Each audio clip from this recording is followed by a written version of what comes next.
E o Agricultura BR fala agora a respeito do mercado de carnes. Vamos falar um pouco a respeito desse ano de 2020 e também as expectativas, principalmente considerando um pouco da China neste momento. Para falar a respeito deste assunto, nós vamos conversar pela internet com Leandro Bovo, ele que é da Radar Investimento. Leandro, obrigado pela sua participação mais uma vez aqui no canal do Boi. E nós temos visto muita movimentação em relação ao mercado de carnes do Brasil. No caso da carne bovina, o mês de janeiro foi muito positivo em torno dos embarques e também faturamento da indústria frigorífica exportadora. Como é que você avalia esse momento para a carne bovina no cenário interno e também externo aqui do Brasil? Boa tarde, seja bem-vindo. Boa tarde, amigo do canal do Boi. É sempre um prazer estar aqui com vocês. A expectativa, principalmente no mercado externo para esse ano, é bastante positiva. A China foi uma grata surpresa no ano passado, né, principalmente em novembro, dezembro, acelerando de forma muito grande os embarques, né, e causando reflexos de preço bastante grandes no mercado físico de boi gordo.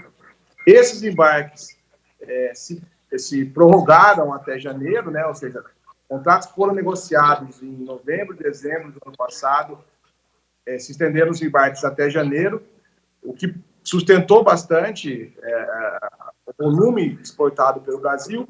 Agora, no começo de janeiro, teve um certo tumultozinho com a carne na China, porque chegou muita carne que foi comprada antes, e a carne é uma mercadoria que depende de uma armazenagem específica, né, por conta do frio, tem que ter um sistema de frio adequado para manter a carne congelada, e a China não estava muito preparada para isso, recebeu mais carne do que era a capacidade deles, isso gerou um certo acúmulo de carne nos portos, junto com o feriado do Ano Novo Chinês no final de janeiro, e junto também com o problema do coronavírus, que diminuiu o número de trabalhadores nos portos, né?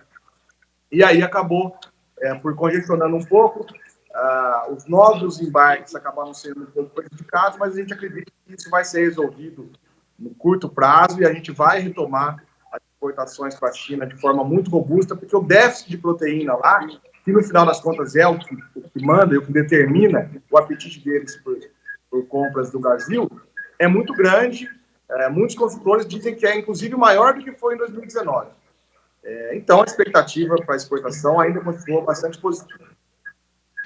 Falando ainda de China, Leandro, as informações que chegam das agências internacionais é que a China vem com um projeto de recuperação do seu rebanho suíno, implementando áreas maiores, né, de produção, granjas muito maiores, diferente do que era a cultura chinesa. E essas obras, essas atividades, elas meio que estacionaram por conta do coronavírus. Isso é benéfico para países exportadores de carnes, no geral, de frango, suíno e bovina, que possam atender a China, inclusive o Brasil? A suinocultura chinesa, ela é uma suinocultura de sua grande parte, literalmente, de fundo de quintal.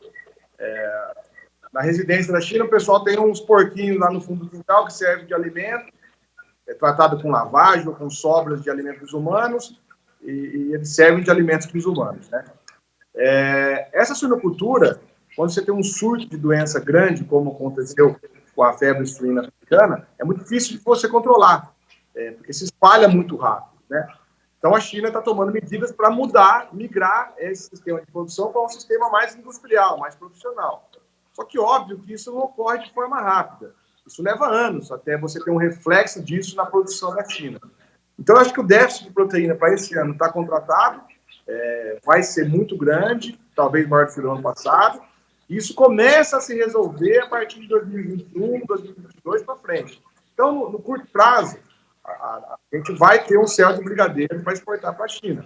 A questão do coronavírus, tem muitas informações que dão conta de que o surto pode ter começado justamente por conta de ingestão de carnes de animais silvestres, carne de morcego, carne de cobra, enfim. Essas proteínas alternativas, que a gente chama, né, são relativamente comuns na China. E eu acho que o medo da população, por conta desse surto, vai ampliar o déficit de proteína na China. Porque, obviamente, o consumo dessas proteínas alternativas tende a diminuir. E, logicamente, o substituto para isso, ou a migração natural, vai ser carne de frango, carne bovina, carne suína, que está em falta também. Então, no geral, essa situação acaba até favorecendo as nossas exportações no curto prazo. Leandro, você já meio que respondeu essa terceira pergunta que eu vou te fazer agora, a respeito da sua expectativa para o mercado de carnes do Brasil nesse ano de 2020, mas principalmente em relação a boi gordo. Há muita especulação entre pecuaristas, principalmente quando se fala em travamento de negócios no futuro, fazer o hedge para parte, pelo menos, da sua produção. Como é que você está interpretando este momento no Brasil, principalmente em relação às negociações dos produtores rurais que estão acreditando em preços mais elevados em 2020, preço médio, não aqueles picos que nós vimos no final do ano passado, mas preços médios maiores, mais fortes nesse ano? A estrutura de preço da pecuária, nesse ano, é uma estrutura altista. Já havia uma expectativa de alta desde o ano passado, porque a gente vinha com preços ao redor aí de 150, 160, já há praticamente 4 anos, um aumento sistemático do custo de produção, então já era esperado que houvesse alguma recuperação de preços.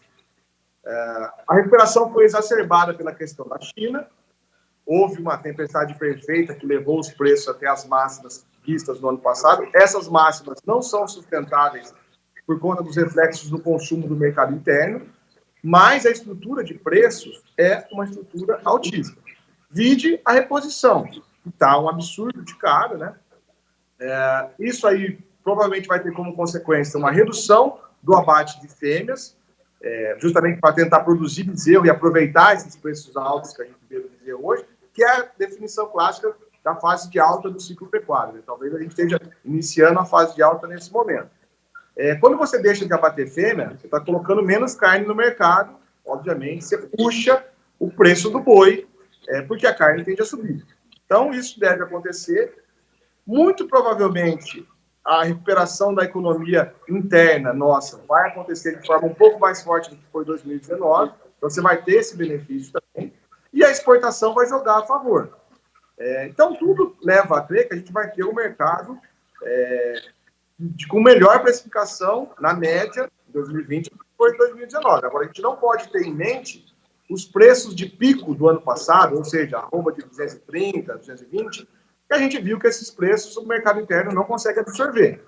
Então, é um mercado de alta, um mercado firme, porém, é muito importante tomar cuidado com a reposição, porque essa alta valoriza muito, beneficia muito quem tem estoque. Você tinha estoque, seu estoque reprecificou 20%, 30%, bom para você. Agora, para quem vai repor esse estoque, você vai repor numa condição mais cara.